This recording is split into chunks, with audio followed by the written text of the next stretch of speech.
അധികം ഏൽപ്പിക്കപ്പെട്ടവനോട് കർത്താവ് അധികം ചോദിക്കുമെന്നാണ് വചനം പറയുന്നത്.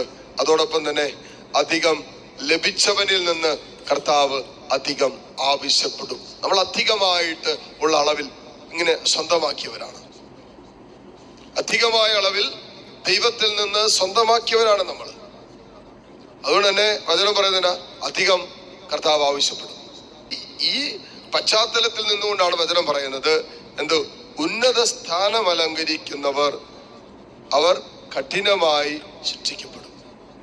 കാരണം ഒരു ഉന്നത സ്ഥാനം അലങ്കരിക്കുന്നവർക്ക് ഒരു അധികാരമുണ്ട്. കുടുംബത്തിലെ അപ്പന് അമ്മയ്ക്ക് അപ്പനെന്നുള്ള അമ്മയെന്നുള്ള ഒരു അധികാരമുണ്ട്.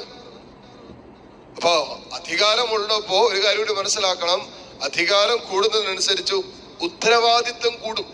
അല്ലേ? അധികാരം ഇല്ലെങ്കിൽ നമുക്ക് സൗകര്യമാണ്, നമുക്ക് വെറുതെ കംഫർട്ടബിൾ ആയിട്ട് നടക്കാം. ഒരു അധികാരം അതിന്റെ കൂടെ ഒരു ഉത്തരവാദിത്വം കൂടിയുണ്ട്.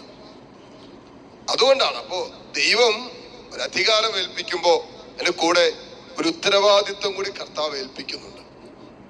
അപ്പോ അധികാരത്തിൽ പരാജയപ്പെടുന്നവൻ അവന്റെ ഉത്തരവാദിത്വത്തിലാണ് പരാജയപ്പെടുന്നത്. ഇപ്പൊ ഒരു അപ്പൻ എന്ന നിലയിൽ അവൻ വീടിന്റെ അധികാരിയാണ്, ഒരു കുടുംബത്തിന്റെ അധികാരിയാണ് ഒരപ്പൻ.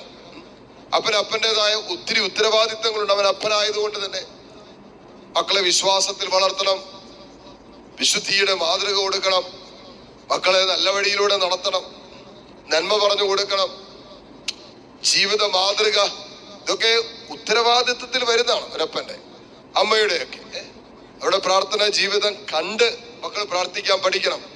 അല്ലാണ്ട് പ്രാർത്ഥിക്കട പള്ളിയിൽ പോട കുമ്പസാരിക്കട എന്ന് പറയാന്നുള്ളതല്ല. തങ്ങളുടെ വിശ്വാസ ജീവിതം, പ്രാർത്ഥനാ ജീവിതം കണ്ടിട്ട് മക്കൾക്ക് തോന്നണം പ്രാർത്ഥിക്കണമെന്നും പള്ളിയിൽ പോകണമെന്നും. ഇത് പള്ളിയിൽ പോകുന്നുണ്ട്, പ്രാർത്ഥിക്കുന്നുണ്ട്, ഇതെല്ലാം ചെയ്തിട്ടും ജീവിതം കണ്ടിട്ട് മക്കൾ പറയാണ് ഇതിനേക്കാളും ഭേദം പള്ളി പോകാതിരിക്കുന്നതാണ് നല്ലത്. നമ്മുടെ ആത്മീയ ജീവിതം, നമ്മുടെ പ്രാർത്ഥനാ ജീവിതം, നമ്മുടെ ദൈവത്തോടുള്ള ബന്ധം, അതൊക്കെ നമ്മുടെ ആയിരിക്കുന്ന ഇടങ്ങളിലും ശുശ്രൂഷ മേഖലയുടെ കുടുംബത്തിലാകട്ടെ അവിടെയൊക്കെ വിശുദ്ധ ജീവിതത്തിന്റെ മാതൃകയും കൂടി മക്കൾ കൊടുക്കാൻ പറ്റണം. അപ്പൊ മക്കളെ ഉപദേശിച്ചുകൊണ്ട് കാര്യമില്ല. ഇതിലിവിടെ 2 ചെറിയ പിള്ളേരെ കൊണ്ട് അപ്പനും അമ്മയും കൂടി വന്ന സംസാരിക്കുന്നതിനിടയ്ക്ക് എന്റെ തന്നെ കണ്ണ് തുറപ്പിച്ചൊരു സംഭവമാണ്. സംസാരിച്ചു കൊണ്ടിരിക്കുന്നതിനിടയ്ക്ക് ഈ പിള്ളേർ കിടന്ന് അടിയുണ്ടാക്കും. വലിയ പ്രായമുള്ള പിള്ളേരൊന്നുമില്ല, ഡിസ്റ്റർബൻസ് ആയതുകൊണ്ട്. അപ്പം പറഞ്ഞു എടാ അടങ്ങി ഒതുങ്ങിയിരിക്കടാന്ന് പറഞ്ഞു. പറഞ്ഞ ഇടയ്ക്ക് ആ മൂത്തവൻ അപ്പനും അപ്പന്റെ സഹോദരനുണ്ടല്ലോ, നിങ്ങൾക്ക് തല്ലുകൂടാൻ മിണ്ടാതിരിക്കാം, ഞങ്ങൾ തല്ലുകൂടിയാലോ പ്രശ്നം. ഇപ്പൊ സ്വന്തം സഹോദരനായിട്ട് പ്രശ്നം എന്തോ ഉള്ളതിന്റെ പേരില് അയലൊക്കത്തേക്ക് തൊട്ടപ്പുറത്താണ് വീട്, അങ്ങോട്ട് പിള്ളേരൊന്നും പോകുന്നില്ല, പോകാനോട്ട് അനുവദിക്കുന്നുമില്ല. അപ്പൊ ഈ കുഞ്ഞുങ്ങള് തല്ലുകൂടിയപ്പോ അവര് ആ സമയം തന്നെ ഈ കുഞ്ഞ് എഴുന്നേറ്റ് അപ്പനോട് ചോദിച്ചാ പപ്പയുടെ സഹോദരനോട് തല്ലുകൂടാം, മിണ്ടാതിരിക്കാം, ഞങ്ങളെ അങ്ങോട്ട് പറഞ്ഞു വിടാതിരിക്കാം, ഞങ്ങള് തല്ലുകൂടിയാലോ പ്രശ്നം. നമ്മൾ വിചാരിക്കുന്നതിൽ ചിന്തിക്കുന്നതിൽ അപ്പുറമായിട്ട് നമ്മൾ ഇപ്പോഴത്തെ കുഞ്ഞുങ്ങളുണ്ടല്ലോ, നമ്മൾ ചെയ്യുന്ന ഓരോ കാര്യങ്ങൾ വാച്ച് ചെയ്യുന്നുണ്ട്.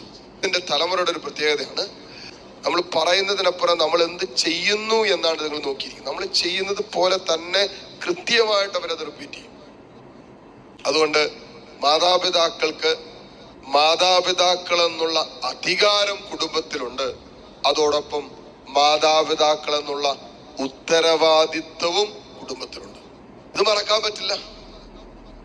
ഉത്തരവാദിത്വ ബോധമില്ലാതെ ഒരപ്പനോ ഒരമ്മയ്ക്ക് കുടുംബത്തിൽ ജീവിക്കാൻ പറ്റില്ല.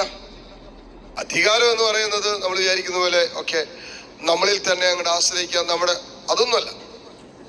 ദൈവത്തിൽ ആശ്രയിക്കാൻ നമ്മളെ കാരണം എന്താ? എല്ലാ അധികാരവും ദൈവത്തിൽ നിന്നാണ് വരുന്നത്. അതുകൊണ്ട് ദൈവത്തിൽ ആശ്രയിക്കാനുള്ള ഒരവസരമാണ് യഥാർത്ഥത്തിൽ ഈ ഉത്തരവാദിത്വം എന്ന് പറയുന്നത്.